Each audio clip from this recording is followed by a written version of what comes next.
ñu yóbbu ko ci tribunal. maanaam ñu jëlee ci gàcce. mais bien sûr parce que mënuñu jël lu gàcce. amee sànq nee nga yow Mansour mën nañoo jàpp de dugg na kaso ba pare ndax ñii moom. waaw d'accord mais non xam nga dugg kaso moom mooy ñu dugal le mandat de dépôt loolu dugg kaso. waaw waaye ñu condamné la bokkut ko beneen étape la quoi. d'accord Idrissa Seck bi ñu koy àtte boobu mi ngi rëbës. dëgg la. boobu mi ngi rëbës dañ ko bàyyi mu ñibbi këram encore une fois bu ñu defu ndax gàcce gi leen. kon jàpp nga ne ca cëppaandaw la bu magistrat yi defee seen instruction ba pare duñu gis luñ toppee ñoom. lay saleek ñoom instruction la yëf yi war a yem danaa la koy expliquer bu ci kanam nañ ci ñëw sax bu la neex ñu def ko cas par cas comme ñi ngi ci waaw ay jo cas par cas Ndeye Saly Dieng waaw liñ koy toppee Fatou Thiam Ngom naam rapport Covid 178 pages Ndeye Saly Dieng nekku ci Mansour Faye nekku ci Moustapha Diop nekku ci benn ministre newu ci. Sophie Gladima nekku ci kenn ci ñoom nekku ci 185 recommandations yi nga xam ne moom la cour bi joxe ci ñi nga xam ne ñoo yoroon alalu réew mi benn ministre bi nekku ci te waxoon naa la sànq nag bu dee vérifier les comptes publics waa cour des comptes ñoo gën a xam waa DIC ñoo gën a xam waa cybercriminalité ñoo gën a xam procureur de la République ñoo gën a xam procureur général ñoo gën a xam le procureur du financier ñoom bi ñu defee seen gëstu xaalis bi ñu jëmale woon ci Covid bi lañ ca gis muy ay luubal lu ala boog lu leerut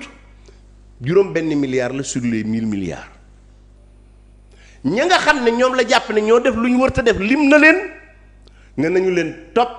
te ñooña ab ministre nekku ci kon bu ñu gisee bu ñu leen bëggee topp ci leneen ña leen ca bëgg a topp mooy le gouvernement le régime passé mais du lu ñu def parce que Ndeye Saly Diop nee nañu woy cette correspondance voilà ouvrant la séance le président a informé l'Assemblée a été saisi par Ousmane Diagne ministre de la Justice par lettre du 14 avril 2025 ayant pour objet poursuite pénale à l'encontre de Madame Salimata Diop ancien ministre mu ne assemblée jot nañu lettre bu jóge ci Ousmane Diagne mu ne nañ topp Ndeye Saly Dieng mi nekkoon ministre de la femme nee na cette correspondance a cité le rapport de la Cour des comptes qui a révélé que le ministère de la femme, de la famille, de la protection de l'enfant avait reçu une enveloppe de 150 millions de riposte Covid. Ce document a montré des justificatifs de dépenses d'un montant de 36 millions supposés avoir été réalisés, étant les mêmes que ceux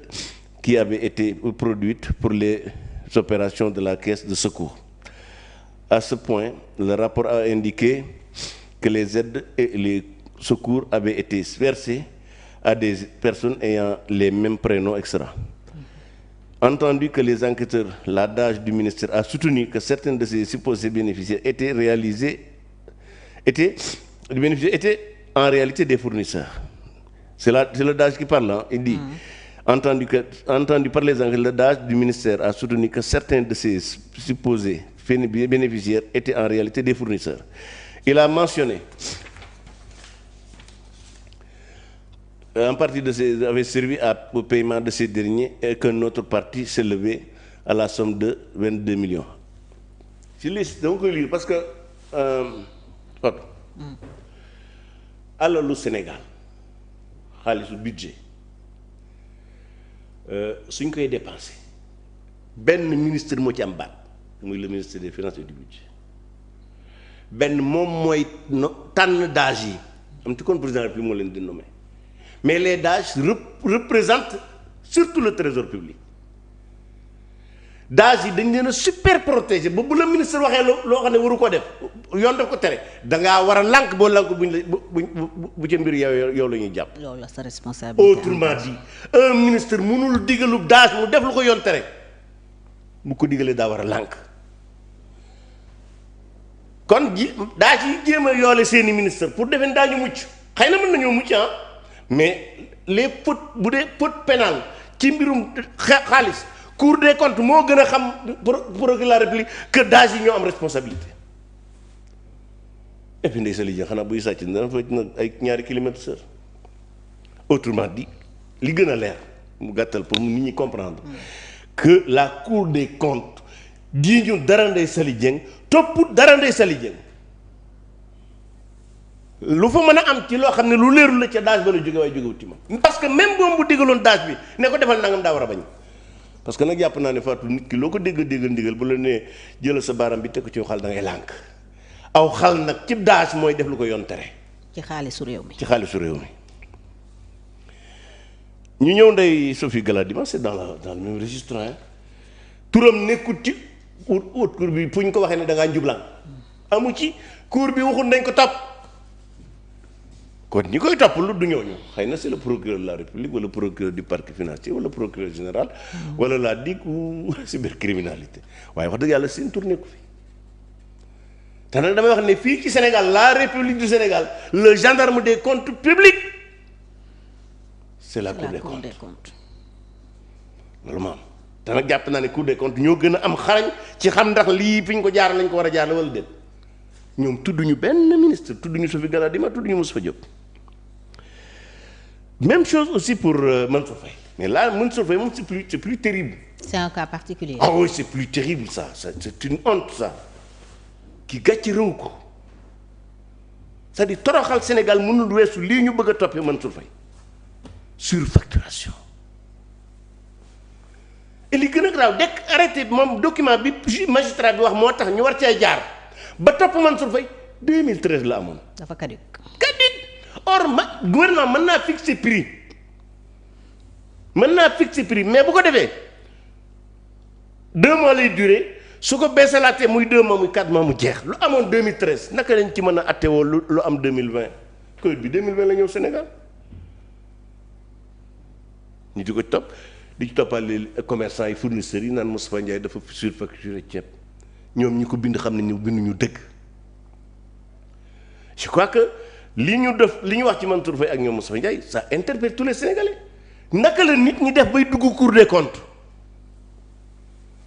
parce que nag laa kii moom magistrat El de Den rek moo ko ñemee bind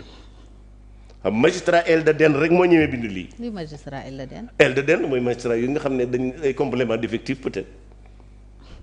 complément d'effectif parce que quand même c'est-à-dire man ñi nga xam ne du ma juriste xam naa ne au Sénégal le principe c'est la libéralisation les prix sont libres c'est la concurrence maintenant am na nu muy demee bu prix yi yokkoo ba mu ëpp état bi mën na intervenir fixer prix ne lii nangam ji mënoo su ko jaayee lu ëpp lii mënul weesu fii. mënu weesu fii waaye bu ko defee ñaari weer bu ko yeesalaatee ñaari weer ya bu jeexee jeex na la loi est caduque le lendemain bu neexee commerçant yi jaay lu neex parce que c'est le principe de la concurrence au Sénégal sëñ bi et puis dans cette année même Mansour Faye est très plus loin même dans le contexte que il peut se passer d'appel d'offres il l'a fait mais en fait le Ousmane Sonko waxoon ne Mansour Faye du mucc jàpp naan loolu la ko magistrat yi bëgg a dëggalal yi doon def enquête bi xëy na nag waa Pastef yi nekk assemblée moom dañ ko loolu moom waxi noppi waaye li may jaaxal mooy Ousmane Sonko mu bëgg a rey ay adversaire am ay waa Pastef di ko rendil ko mën na comprendre par contre que ay magistrat di ci dugg loolu moom ça devient problématique et le cas Mansour Faye c'est un cas typique de ce qu'un magistrat ne doit pas faire. Et dans ces magistrats, il y a un certain magistrat qui s'appelle Massamba Dieng. Aujourd'hui, je crois qu'il est dans le cabinet il est au ministère des Finances et du Budget, nommé nañ ko fa daa nekkoon fonctionnaire nekk fi politicien nekk fi magistrat Cour des comptes Fatou nit du doon yooyu nit mënoo xëy doon yàpp ngoon nga doon jën midi nga doonum ndox te loolu lu mat a régler la c'est pourquoi moi je milite pour que les hauts fonctionnaires ñu tere leen politique. waxoon nga ko fi keroog. absolument parce que tant que ñi ngi def politique yu mel ni dem parce que d'abord def politique mooy tax ñuy bëgg xaalis pour fournisseur di leen neexal di leen jox ñu di ci politique parce que un fonctionnaire bu politique salaire am dina ko doy. c'est moi je suis d'accord même qu'on leur paye 10 millions par mois tañ bàyyi politique. parce que la plus grande menace qui pèse sur notre pays c'est mooy fonctionnaire yu politique ñooy fonctionnaire politique. Quoi, j'aurais bien aimé que peut-être la Cour des comptes defal nu des enquêtes sur le syndicat des impôts et domaines ñu xool terrain yi ñu leen doon jox ñaata terrain lañ leen jox kan moo leen ko jox bañ leen ko joxee ndax dañ koo dëkke wala dañ koo jaay bu ñu ko jaayee xaalis ba kuñ ko jox luñ ci def mooy syndicat bi Diomaye jiite woon parce que bëgg dem Mame Boye Diao daa wax lu garaaw dafa ne Diomaye daa ñëw fëgg biroom parce que c'est très arrogant nag buy dugg ci biir day fëgg rek fël ne ko bu fekkee résilier ngeen suuf si ngeen joxoon syndicat bi dañ def grève illimitée muy chantage à la grève pour contraindre l'État pour mu defal leen alors qu'un syndicat revendique ne du chantage et je crois que ku dégg wax Mame Boye Diao ça te renseigne sur la personnalité de Diomaye Faye il n'est pas ce qu'il nous présente parce que ku ñemee jóg suuf suñu la jox waroo ko am nga bëgg utiliser suuf pour une grève d'un service aussi stratégique que les impôts juboo te Mame Boye Diao ko wax nee na Diomaye fëgg bunt bi ñëw mer ne ko bu ngeen nangoo suuf si nu garaw illimité loolu la enquête bu xóot la laaj ba xam au nom de quoi un syndicat fut-il le syndicat des impôts et domaines mën a chantage l'État pour di am suuf mais comprendre pour ne nag fi mu dëkk gërëm gi ci mer moo syndicat bee ko jox wax nañ ne am na kër suuf su mu dendaloon mook Cheikh Diba mu jaay Cheikh Diba nee nañ am na moom ci bopp nee na am na terrain Thiès am na suuf 3200 mètres carrés Sandiara am na 4 hectares et quelques kii pardon 3200 mètres carrés dëkkam bi nu mu tudd Ndiaga Rafet. Ndiaga Rafet ak 4 hectares 3 à Sandiara ah bay sëñ bi je crois très honnêtement bu ñuy jàpp ñuy pasar mais lii lépp dina mës a leer c'est-à-dire ni taxawalee haute cour tey pour leeral ñi fi newoon haute cour dina taxaw pour leeral ñoom ñi fi newoon ña ciy gisu nag mooy 5 milliards yi ñu jël ci alalu réew mi neexale ko seen saay-saay xam nga Fatou ban justificatif bi lañ leen di laaj. levée d'écrou. waaw luy wane ne tëjoon nañ la. waaw tëjoon nañ la sëñ bi tëjoon nañ la ban prestation nga defal état ba état di la fay wala nga certificat de mort ñu ne dañu laa fetal ci mbedd mi ci événement yi ñoom ñëpp ñi ko génne xaalis bi ak ñi ci bénéficié wu bés dana ñëw ñu rang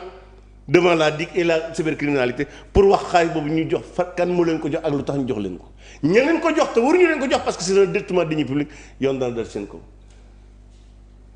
loolu ngi suñ kanam. foog nga lool. ah dangaa defe dañ fi nekk ba àdduna tukki duñ fi nekk ba àdduna tukki nguur rek nguur gu jeex amul nguur yi boobu jàlla jëlaalu seen nguur gi dana jeex su yéexee nag bu leen dara bett alors ñu ñëw ci Moustapha Diop